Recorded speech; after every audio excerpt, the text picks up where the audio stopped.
اور ہم ہی نے تم کو ابتدا میں مٹی سے پیدا کیا، پھر تمہاری شکل و صورت بنائی، پھر فرشتوں کو حکم دیا کہ آدم کے آگے سجدہ کرو، تو سب نے سجدہ کیا لیکن ابلیس کہ وہ سجدہ کرنے والوں میں شامل نہ ہوا۔ اللہ نے فرمایا جب میں نے تجھ کو بھی حکم دیا تھا تو کس چیز نے تجھے سجدہ کرنے سے باز رکھا؟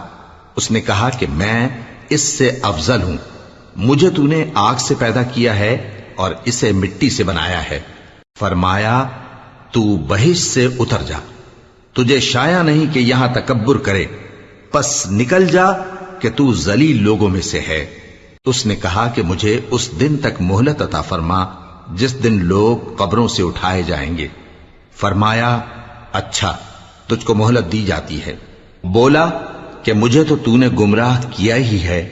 میں بھی تیرے سیدھے رستے پر ان کو گمراہ کرنے کے لیے بیٹھوں گا، پھر ان کے آگے سے اور پیچھے سے اور دائیں سے اور بائیں سے غرض ہر طرف سے آؤں گا، اور تو ان میں اکثر کو شکر گزار نہیں پائے گا۔ اللہ نے فرمایا نکل جا یہاں سے پاجی مردود، جو لوگ ان میں سے تیری پیروی کریں گے میں ان کو اور تجھ کو جہنم میں ڈال کر تم سب سے جہنم کو بھر دوں گا، اور اے آدم تم اور تمہاری بیوی بہشت میں رہو سہو، اور جہاں سے چاہو اور جو چاہو نوش جان کرو، مگر اس درخت کے پاس نہ جانا ورنہ گناہگار ہو جاؤ گے۔ تو شیطان دونوں کو بہکانے لگا تاکہ ان کی شرم گاہیں جو ان سے پوشیدہ تھیں ان پر کھول دے، اور کہنے لگا کہ تم کو تمہارے پروردگار نے اس درخت سے صرف اس لیے منع کیا ہے کہ تم فرشتے نہ بن جاؤ یا ہمیشہ جیتے نہ رہو۔